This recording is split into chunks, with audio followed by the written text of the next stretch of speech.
Magandang gabi mga bebe. So, ayun, gabi ngayon. Meron tayo ngayong repair na grass cutter na inko. So, ayan. Bali dalawa to. So, ayan. Andun yung isa. Hindi pa yun ayos. Ito muna yung ayusin natin. Tsaka ito lang yung iba-vlog natin kasi the same lang naman yung sira nung dalawa. Pareho na stock. So, hindi na gumagana. So, parador lang yung sira nito. So, ayan. Tuturuan ko kayo ngayon kung paano malaman kung carburetor ba yung sira o iba yung sira. So yan, i-isolate muna natin yung sira kung carburetor o hindi. So paano malalaman? Lagyan lang natin ng konting gasolina yung cylinder head, tapos pag in-start natin tapos umandar, meaning carburetor talaga yung may problema niya. Kailangan linisan kasi na-stuck nga to. Yan. Minsan kasi kailangan i-check talaga kung carburetor o hindi kasi yung spark, yung minsan pag na-stuck, spark plug naman yung sira, kinakalawang, kaya hindi siya nag-start after na i-stuck yung kasi kinalawang yung spark plug. So ngayon aalamin natin.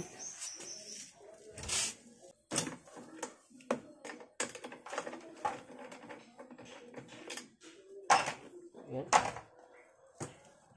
Lagyan natin ng counting oil. Ito nga pala ay 2-stroke D2T. Kaya kailangan lagyan ng kaunting gasolina. Ay, ng kaunting oil.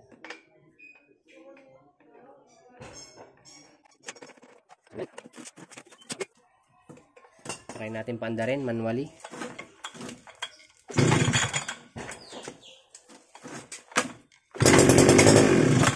So yan, narinig nyo, umandar. Talagang carburetor yung sira niya. So yan, linisan na natin. So yan, magamit na agad natin yung bago nating laruan.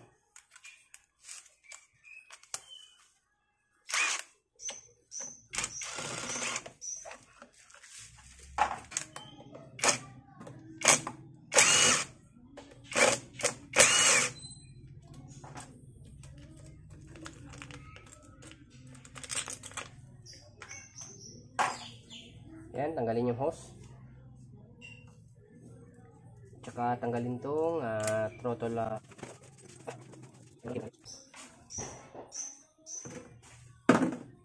Tanggalin natin tong hose. So yan, mataas nga yung chance na carburetor kasi dito pa lang sa hose may makita ka ng crystallized na mga gasoline and tutti. Yan. Okay, saka na natin ito problemahin. Linisan muna natin yung carburetor. So pag naglilinis tayo ng carburetor, katulad nitong mayroong adjuster ng needle, kailangan muna natin alamin kung ilang ikot ito bago natin tanggalin kasi mahirap magtansya ng AF mixture, lalo na kung hindi mo alam yung stock na ikot. Okay, 1 3/4 na ikot. Tanggalin na natin to.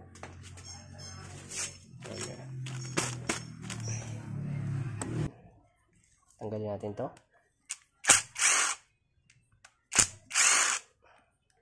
Ang ganda talaga niya, napakagaan lang.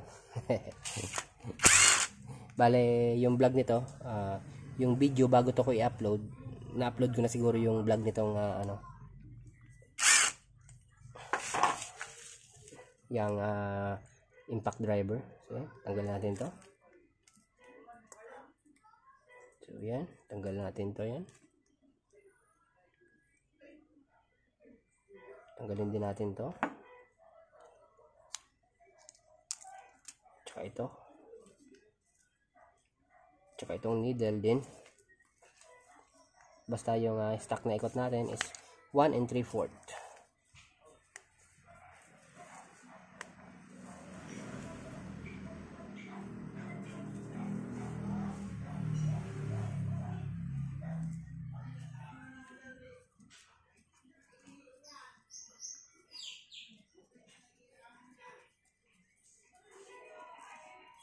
Oh my god, napakahaba.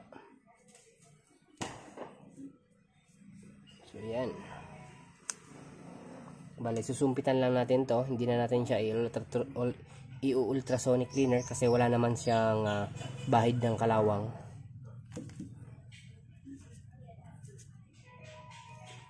magubad lang ako ng gloves kasi medyo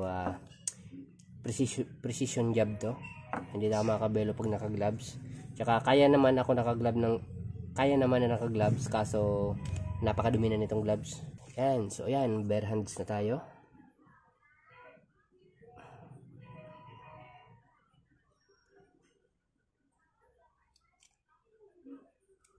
Yan, tanggal na to.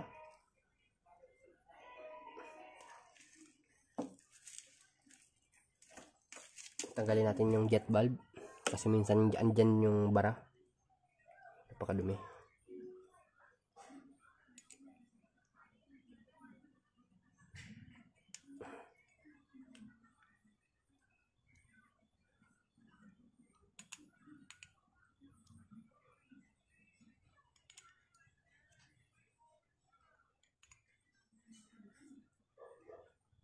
So yan, tanggalin natin yung jet valve. Yan, lagay natin dyan, tsaka dito.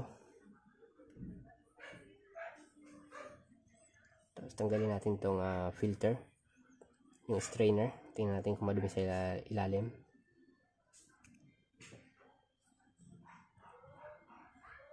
So yan, medyo may dumi na nga. Okay. So next step natin is pagbubugahan lang natin itong mga airways. Hindi ko na makipakita sa video yung mga bubugahan ko kasi baka talsikan tong mga malilit na pyesa.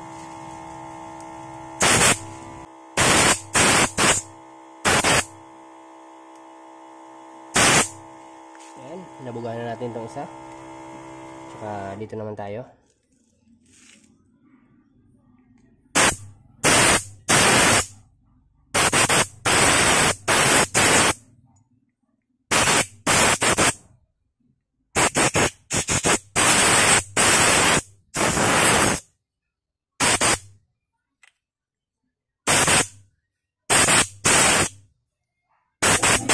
So yan, nabugahan na rin natin to. Medyo paingay kasi umandali yung compressor. Ulitin ko lang kasi may mga moist pa yung ibabaw. Ayan, okay na. So yan, next step natin is assemble na tayo. Pagkatapos natin linisan tong mga maliliit na pyesa.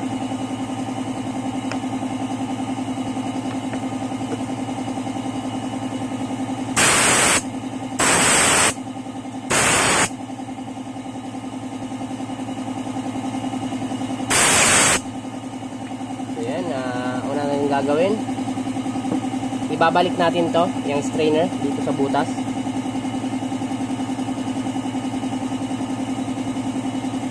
Tapos ibabalik natin tong jet valve. Pagbalik nito medyo tricky. Unahin nyo muna yung jet valve, pasok nyo dun, tapos ipasok nyo na tong barat na yan, tapos yung spring iabang nyo na sa baba, tapos i-assemble nyo na yung ganito.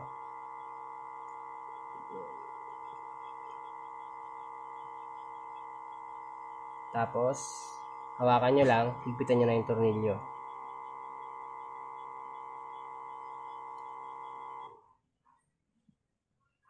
So yan. Tapos ang una nyong i-check, paka-assemble nyo na yan, titingnan nyo kung naabot ba siya nitong diaphragm. Ito yung diaphragm, ito yung nag-control ng pagbukas ng jet valve. Sa natin. Ayan. Balik na natin to. Ito yung nagsisilbing reed valve, yung mga one-way valve nitong carb, para hindi bumalik papuntang karburador, ay papuntang tangke yung gasolina. Yan. Turo ko sa inyo. Ito yung reed valve niya. Valve yan. Ito. Tsaka ito. Medyo dikit Yan, yan. Yan parang ano yan, kalawit na yung dalawa. Sinasara niyan yung yung flow ng gasolina.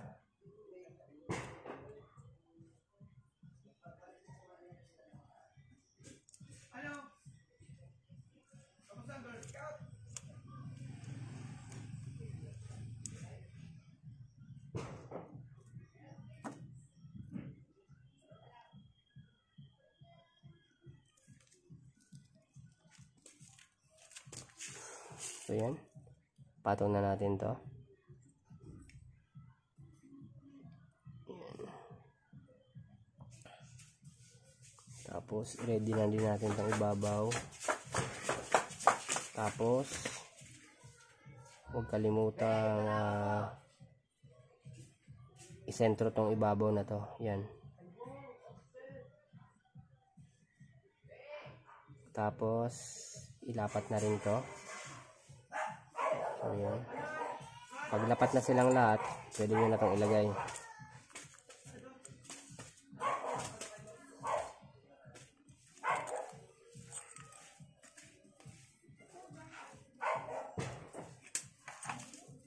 So yan. Higpitan na natin.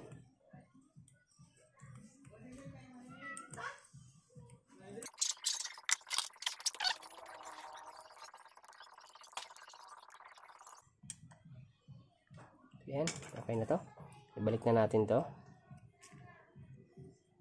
Set natin sa 1 3/4 sa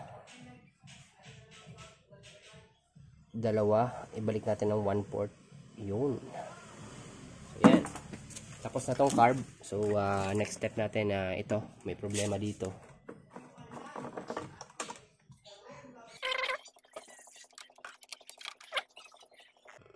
Yan, may mga crystallized gasoline talaga siya sa loob. Yan, tanggalin muna natin tong filter. Yan, tapos tanggalin natin to. Tapos bugahan natin siya para ma-flush out yung ano. Ay, putang ina. Ayan, pumutok ang putang ina. Meaning barado talaga to dito. So yan, no choice tayo, kailangan talaga tong palitan.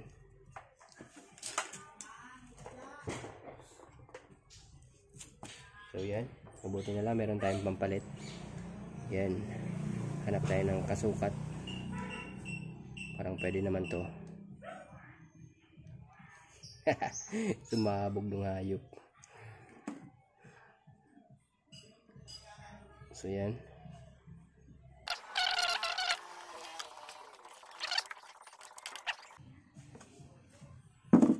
Parang baliktad. Dapat ganito to. Yan. So yan, lagay na natin to. Ano natin gagawin? Lagay natin tong throttle cable. Yan, kapasok na siya. So yan. Ipitan na natin to. Tapos ano natin gagawin? Salpak natin tong mga hose. Make sure na abot siya. Yun. Okay. Next is ito.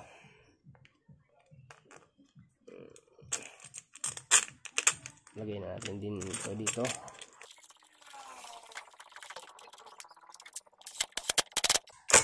Nakakatakot gumamit nito, baka ma-overtight. Hindi ko pa gamay gamitin. So, mano-mano muna tayo. Kahit kasi yung number 1 nun, napakalakas. Okay. Next natin gagawin is lagyan na natin ng gasolina. Yun ang ilalagay natin is premix na siya ng tuti. Meron na siyang tuting laman. So, yan.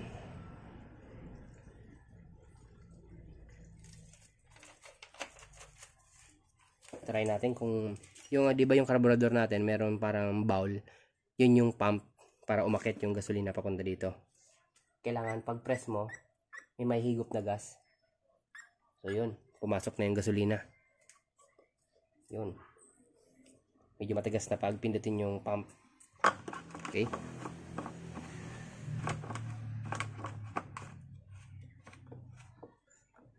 wait, tabingi.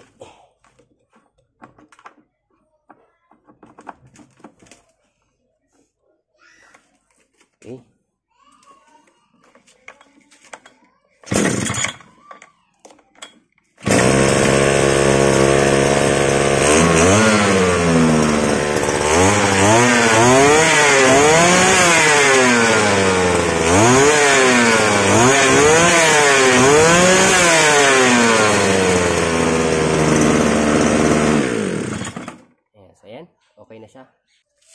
So yan, hanggang dito na lang yung video natin. Hindi ko na i-video yung isa kasi same lang naman yung sira nun. Kung anong ginawa natin dito, yun din yung gagawin natin dun sa isa. So yan, okay, thank you and goodbye.